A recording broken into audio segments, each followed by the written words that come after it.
Yeah, I think we are live. Yeah, oh, so finally, yeah. So, Fantastic. oh, that's cool. So we have 1 minute left, but I suggest our starting the conversation. Yes, it's been a long time since we met alive, and now we are live on LinkedIn. So, hi everyone who joined us for a LinkedIn Live noon sandwich, thinking out loud. And today we are together with Elena Tsimirova are going to discuss a very tricky topic, a very important one, I think, how to attract customers in European Union and in the USA. But before that, I would love to introduce you, Elena. Elena was once my tutor 20 years ago. Today I counted this, 20 years ago. Elena taught me the marketing management on the program of the Chartered Institute of Marketing English program. So, and a couple of years later, I became the tutor myself. Today, Lena lives in Munich. I live in Wrocław. We are not sim tutors anymore, but we are still in marketing. And so, Elena, just the word to you. Just introduce yourself. Tell our viewers who you are, what are you doing, and why we are here. Hey, Oksana. Hey, everyone. First of all, thank you so much for having me. And time flies. Time flies. You realize that only when you start counting, right? I wouldn't believe it's 20 years gone. Unbelievable. Unbelievable. All right. Then a couple of words about me. I have more than 25 years in enterprise marketing and consulting. I'm ex-Deloitte, ex-EPAM. I worked with clients like Adidas, Siemens, Coca-Cola, Procter & Gamble, Zalando, and many, many others. As you mentioned, I taught marketing management at CIM, and there we met. Today, I live in Munich, and what I'm doing at the moment, I'm building go-to-market systems. These are the infrastructure side of how B2B companies find and win clients. And why I do that, that's a kind of sad story, but that's on the other side is a success story. That's very easy. I once ran my own startup that failed just because we missed the market signals. And that were right in front of us. We were just not reading the market properly. And everything that I build right now starts from that lesson. Okay, so thank you for the introduction, Lena. Just what I would love to start, not just the signals, yeah, but I would love, while preparing for this live stream, we were discussing with you the marketing, what's happening in the industry. So what's happening there? And you were telling me about the concept I once heard from my professor at the Kazminski University, Mark IT. So marketing plus IT, marketing plus technologies. Yeah. At that time, it was again quite a couple of years ago. So I was thinking, yeah, that's the future. So the marketers should understand how the technologies work and how to use them in everyday life. So today, with the development of the artificial intelligence, so I think that's the must. So we should understand, we should orchestrate the artificial intelligence, but what else should we do, in your opinion? Because you told me about this new profession, go-to-market engineering. So how it is connected with the artificial intelligence, with marketing, and this engineering. What is this? Oh, that's a very interesting beast. A couple of years ago, the profession did not exist at all. This is a new function which is forming in between marketing, sales operations, and engineering. More or less, three roles are coming together, and the overlap of these three is the GTM engineering. The job title is GTM engineer, and it barely existed a couple of years ago. Now, US companies, especially B2B SaaS companies, they post for it very, very actively. And these people are becoming in very high demand, very high demand. The shift that is happening is that marketing used to buy tools. We were using something that was always created by someone with the existing scenarios, and we had somehow to be very creative to apply those scenarios to our day-to-day life. Now, the shift is that we are starting building those systems.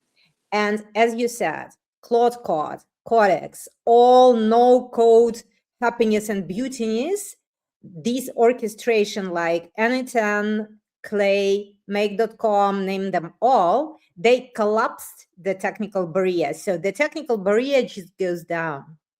And one person can now build what used to require an SDR team, an operations people, and an analyst.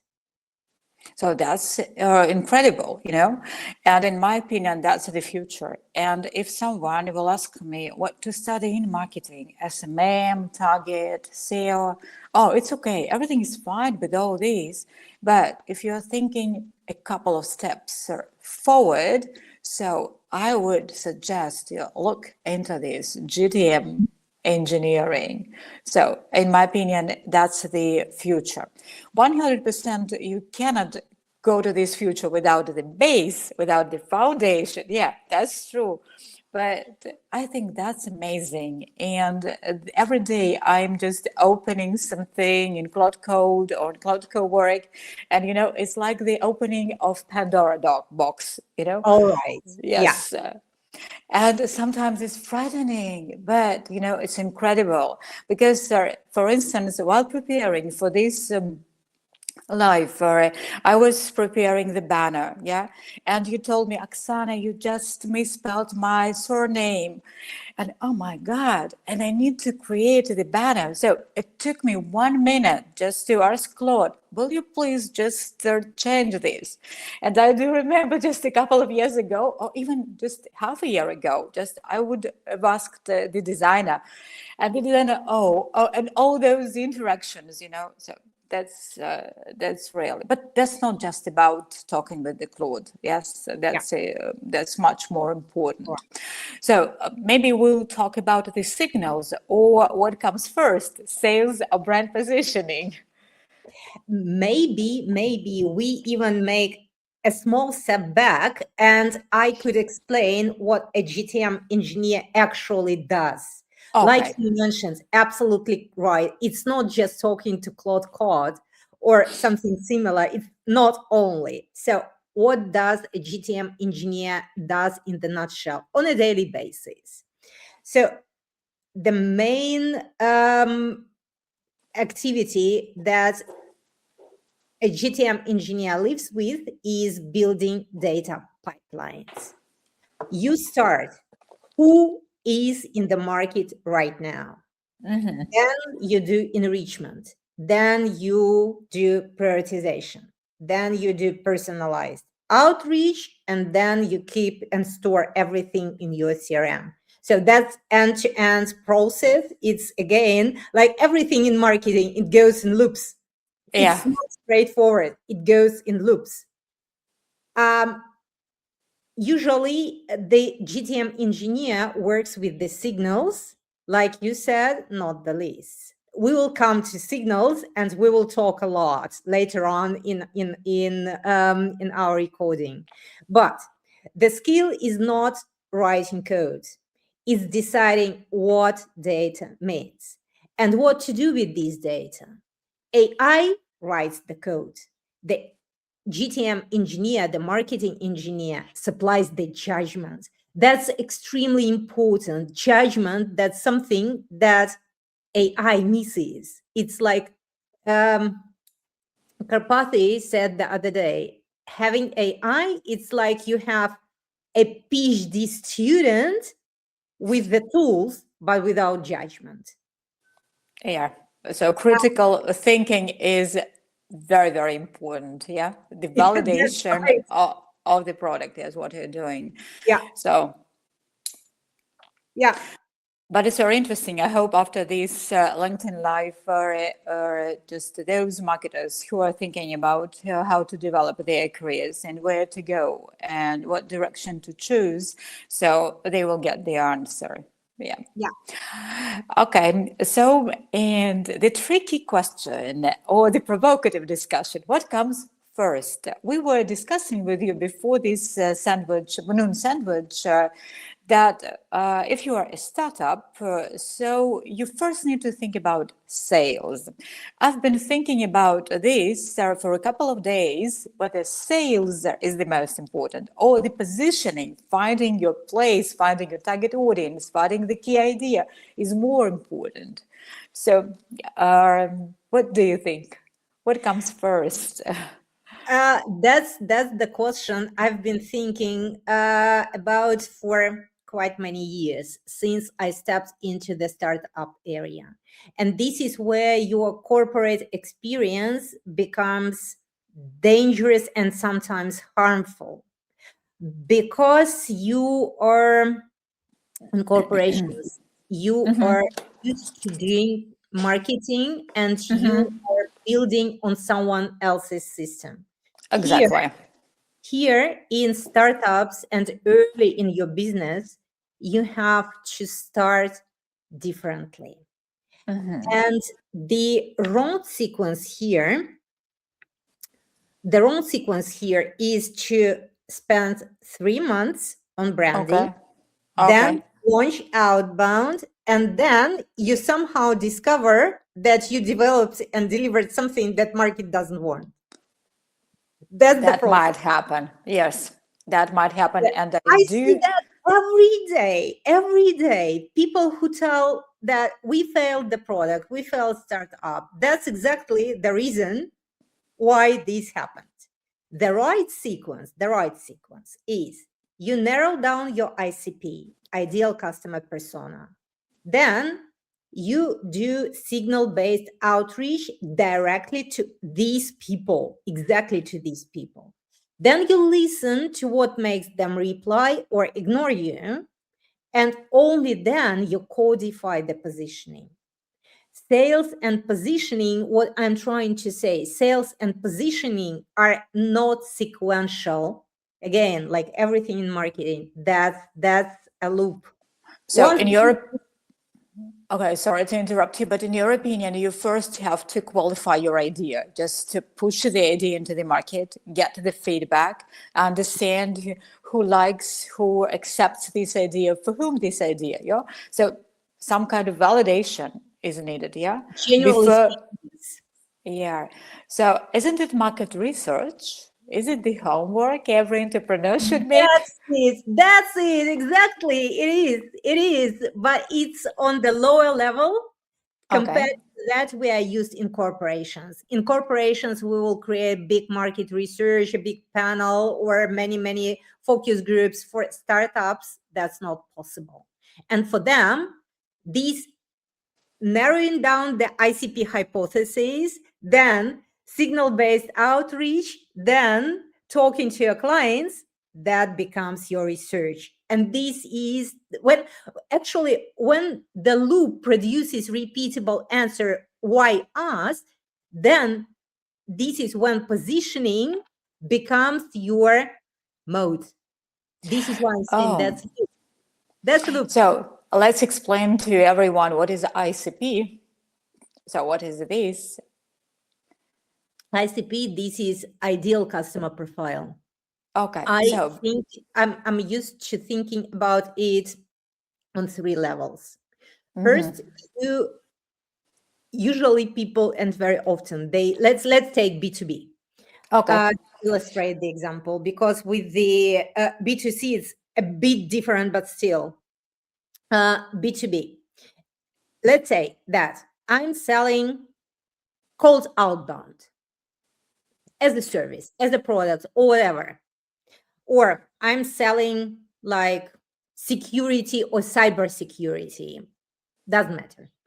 Then the companies who I'm selling to, you start with the firmographics, like demographics, firmographics. Okay. You say that these are the companies between 30 to 100 people. For example, I'm just making up the situation.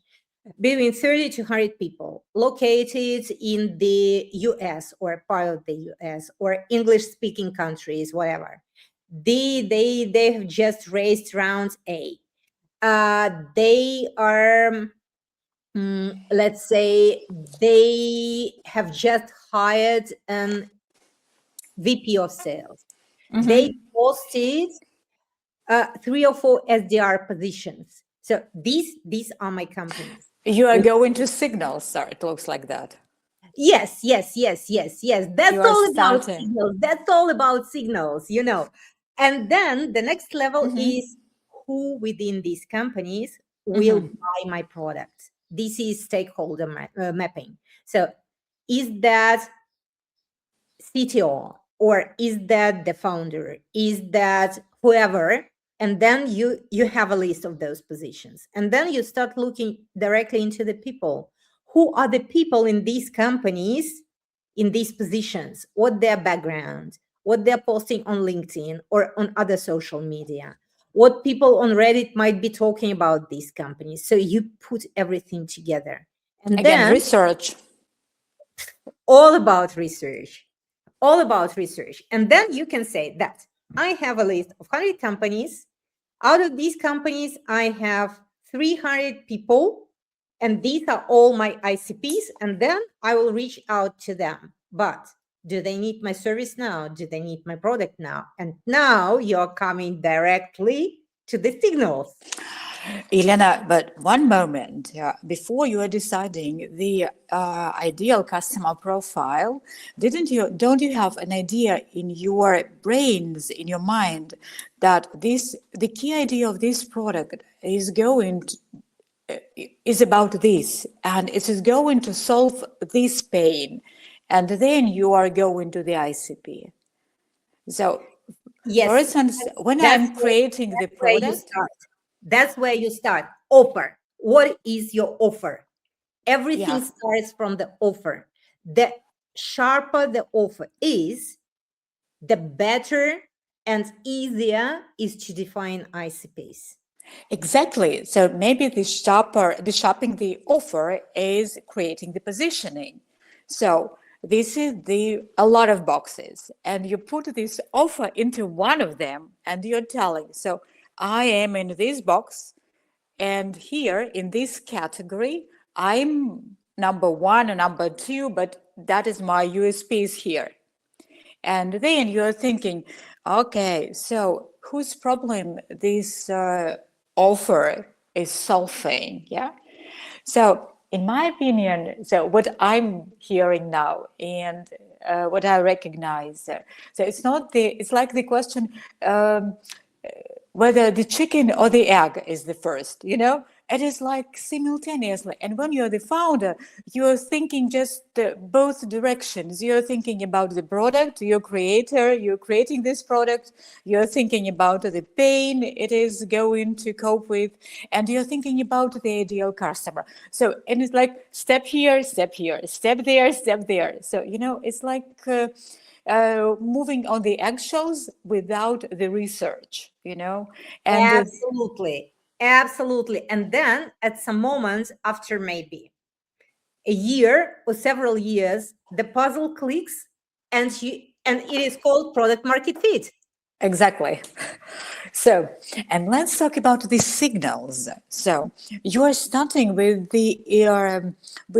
who is the stakeholder mapping. Yeah, stakeholder mapping was the first step of telling what are the signals, because actually when you told me about 47 signals you're working with, I said, oh my gosh, so what she's doing with all those signals. So I am curious, and I hope and I'm sure our listeners, those who are listening to us, who are joining the Noon Sandwich, are also curious. So what is this? 47 signals. Why do you need 47? There might be less, there might be more. Oh, I usually have a list of these 47, and depends on which clients I'm working with. I apply these or these or these. These are the building blocks. That doesn't mean that all 47 will apply to one client. No, that has never been the case. It might be 3, it might be 5, it might be 7, depends the client. For example, currently I'm working with the company who are in the software development area, and they have different what they call plays. okay. And this is the ICP, and we have we see that we can apply 5 to the first play, then Okay. 3 to the second, and Okay. then 6 to the very last, and they are on a different level. So to give you very, very brief examples, the easiest signal for B2B will be funding raised, Okay. funding closed. But funding closed, you should go to the people after 3 to 9 months, depending on the industry and client, after the signal is there in the market. Because everyone, it's very easy to define this signal. It's very easy. Everyone knows that you've just raised 5 million, 50 million, 15, whatever. Because 5 everyone is trying to post about it either on LinkedIn or Of in other. course, that's a Of course, yeah. success story. Absolutely, absolutely. Also, Crunchbase tracks that, a lot of databases. So it's very easy to find this. Okay. But reading this signal is applying this signal. That becomes tricky. Depends on what you sell. Always, as a rule of thumb, never go within the first 3 months, because Okay. months it's like A for a year. Everyone is happy, so they and everyone is pitching to you. After 3 months, owners, founders, and the company start to realize, okay, we have money now. We need somehow to spend this money on this and that. And here come you and say, hey, I'm selling this stuff that And I'm helping you to spend those money. Yes, that's okay. yeah, that's one thing. For example, but one signal is not enough. There comes into the picture thingy that I call, and in market in the research and in academia, it's called triangulation. Triangulation, yeah. Yeah, exactly. When more than 3 or 4 or even more things tell about the same.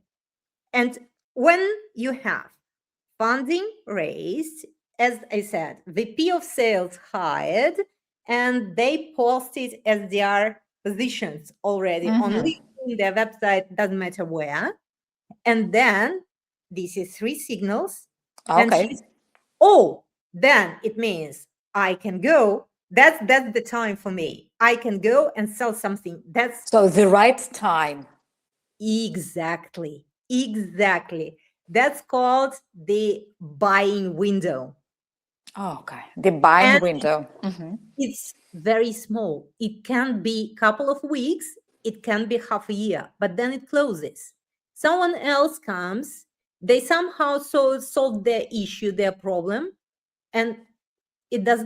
You cannot get into that. You cannot put your finger into that anymore, because the next window might never open yeah, in quite some time, 2 years, 3 years, but you don't know exactly when. Yeah Lena, and we were also discussing with you the difference between the European Union market and the US market.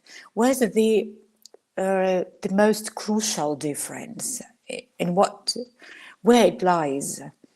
So if we are speaking about the signals, so where it is, and this buying window. So actually the US is currently showing huge demand in GTM engineers. It's just huge. If you go simply to LinkedIn and just type in GTM engineer into the open positions, you will find thousands of them, if not 10,000. A lot, hell a lot. Who is hiring? Mostly post-seed, round A, B2B companies, mostly SaaS companies. They have huge demand in this area. And they hire always those people even before SDRs, even before salespeople are coming. You can do with GTM engineering a lot before SDRs come. Then from my understanding, what I'm thinking about, EU is somewhere 12 to 18 months behind. Okay. Which is exactly the window for marketers here to reskill.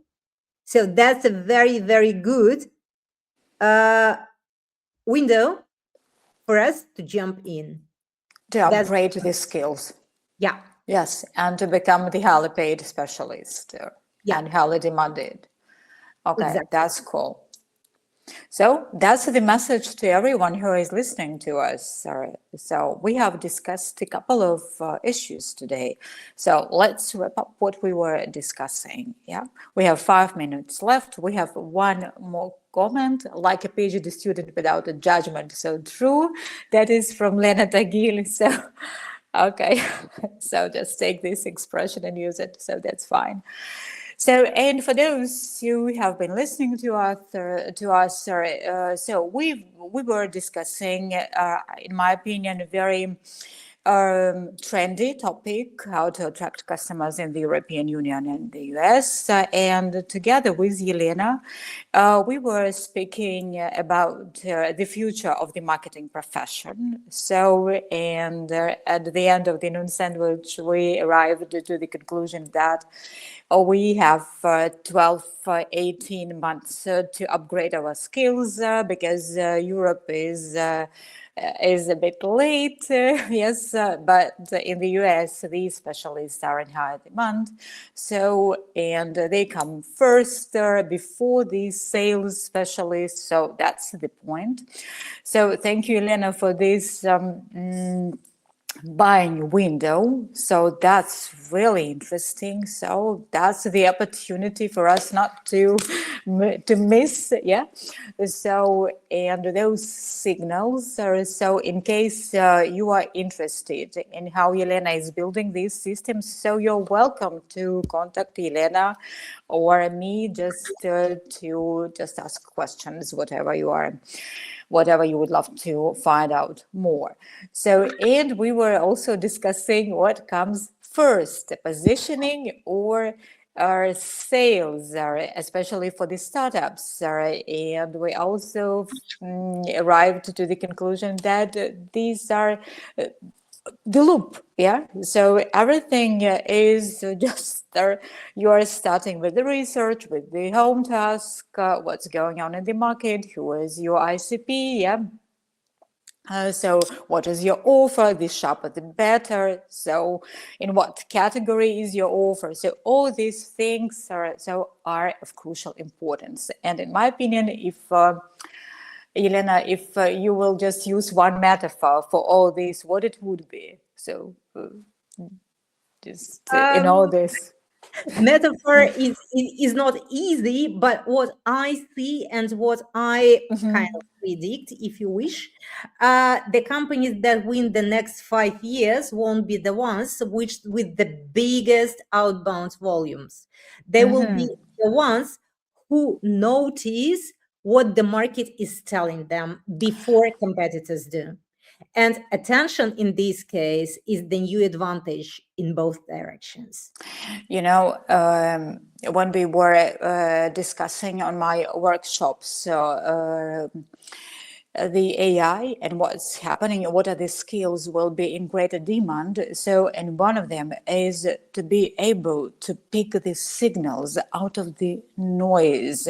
So, and this ability to pick those signals before your competitors do this, so that might be your competitive advantage. So that will make you a couple of steps further. So that gives you some preferences. And if I would choose a metaphor, I would use, it's never-ending game. Absolutely. Absolutely. We are living in such interesting times. Exactly. So, and it's incredible. So, and I like it actually. Me too. Me too. Me too.